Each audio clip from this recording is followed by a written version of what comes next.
Good morning. We're learning Liz Leila Nishmas Mendel Mariam Bas Kamen Ruven Harnasham Shavan Aliyah. We are on Ayin Hey Amud Beis. Here we go. By the two dots. Molcho v'ma'abdo. So two of the malachos that were listed, one was salting and one was tanning. Now, salting is part of the tanning process. So the Gemara asks, Tanu melech v'anu ma'abed. Salting is the same thing as tanning. It's part of the process.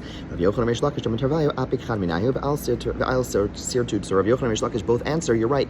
Take one of those out. Salting and tanning. You don't need them both there. Although they're both, you can't salt.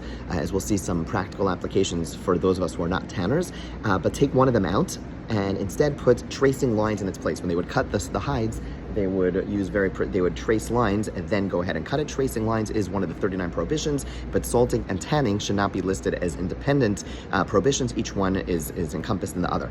Amar Rabba Bar Rav Huna, Hayman de Malach Bisra Chay Mishum Ma'abed. So says Rabba Bar Rav Huna that a person who salts meat is actually going to be chayav, is going to be liable for tanning, even though you're not tanning at that moment. But the point is that putting salt on the meat is actually going to be included in that process. Rabba Amar Ein Ibud Ba'ochlin. Rabba disagrees and says there is no tanning when it comes to food. Tanning is only going to be relevant for hides, but not for food. Amar Rav Ashi, Vafilu Rabba Rav Huna la Amar Elo de Kabayle la Archa v'la Beisel Meshave Inshi Mechle Eitz. Rav Ashi qualifies Rav Huna, who said that you're going to be chayav when you salt a lot.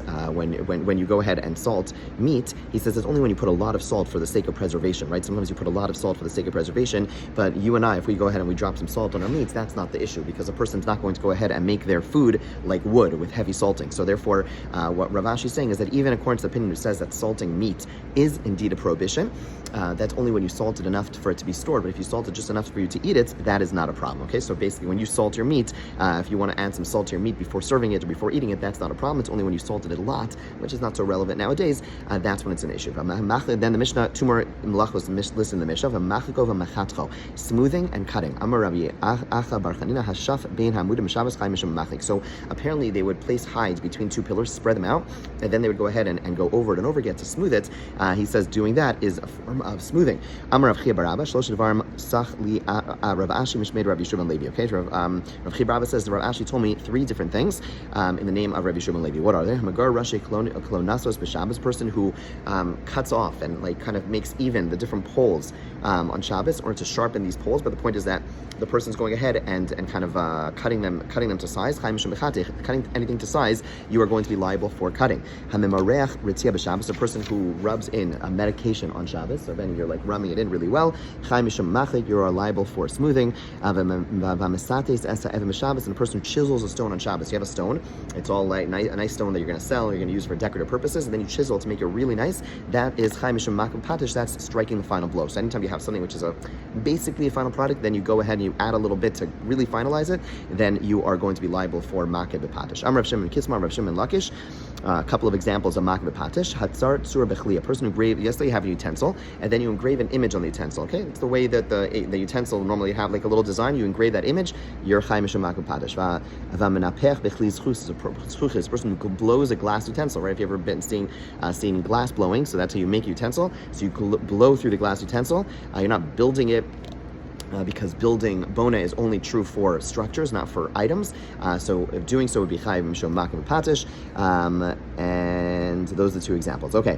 Amar Rav Yehuda Hayman de Shakal Akufe Miglime, someone who removes protrusions from a garment. Let's say you have in your garment, you see like a little bit of like a ball of something, you pull it out, or you see a little splinter that was by mistake sewn in, you take that out, then you are chayiv mishum makeh b'patish. But immediately to kapitalize only if you care about it. If you just did it like absentmindedly, but you don't really care about it, then that would not be makeh b'patish.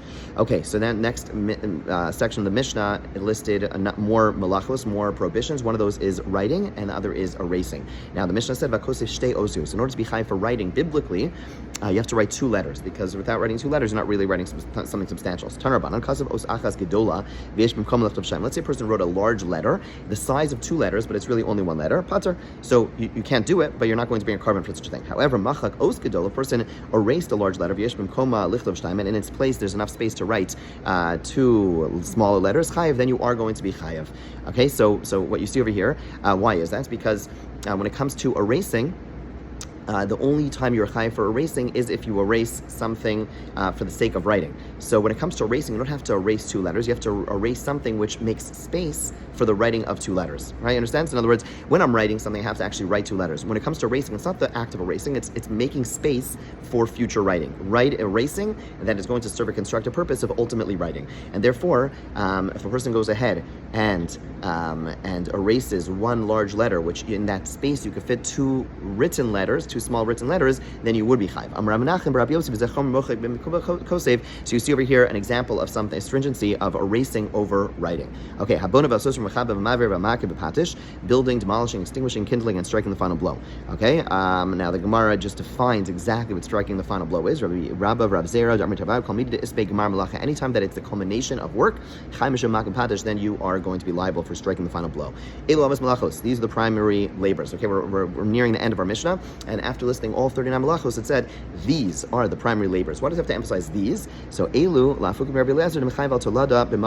this is to obligate a person for a derivative labor, even though it comes to disagree with the opinion of Rabbi Eliezer, who says that you are going to be chayav even for tolados when you do an av, right? If you recall, we've said this a number of times, that the reason our Mishnah says these are the 39 tell you that the maximum will ever be chayav on Shabbos is 39 malachos. Why? Because even if you do one av, because if you do all 39, you'll be chayav 39. But let's say you start doing the tolados, you do a malacha, and then we said there's like these offshoots of the malacha. Let's say you do an av malacha, then you do an offshoot of the malacha, so you would think that you'd be chayav for that as well, but we say elu 39, there's a maximum of 39, because if you do a tolada and it's av, you do them together, you do the parent malacha and you do the derivative, the child malacha, you're only going to be chayav for one. However, Rabbi Eliezer disagrees, and therefore our Mishnah, by saying these, is coming to say not like Rabbi Eliezer, who holds that if you do, Rabbi Eliezer holds you can be chayav for billions of karbanos, because each time you do a tolada and an av, you are still going to be your chayav for each one. There's no notion of being subsumed into the av. Okay, and that's what the Mishnah is coming to exclude. Chaser achas, then the Mishnah said 39, meaning 40 minus 1. Lapukin Rabbi Yehuda, this comes to the fact that we said the exact number, not just saying these are, but the fact that we said the precise number. Lapukin Rabbi Yehuda comes to disagree with Rabbi Yehuda. Tani Rabbi Yehuda almost as a shovet v'medaktik. Rabbi Yehuda adds to the list of 39 malachos, lining up the warp threads with a rod. So basically, you put the threads out, and then you want to like separate them all to make sure that they are all really separate. And going ahead and v'medaktik, and then you beat the threads in order to really separate them one from another. And therefore, he has 41 malachos, not 39. Amrlo, the Chacham disagree, and they say no, there's 39. Why? Lining up the warp threads with a rod is included in the malacha of mounting the warp. Remember, that was one of the 39 malachos. And medaktik, and the notion of beating the web threads, that's already included in the act of weaving itself, and therefore there are 39 and not 41. And our Mishnah is coming to point out that it's disagreeing with Rabbi Eliezer, who holds that you could be chayav for tolados, for offshoots in the place of an av, and it's coming to emphasize that we do not hold there's 41, rather we hold there's 39. Have a great day.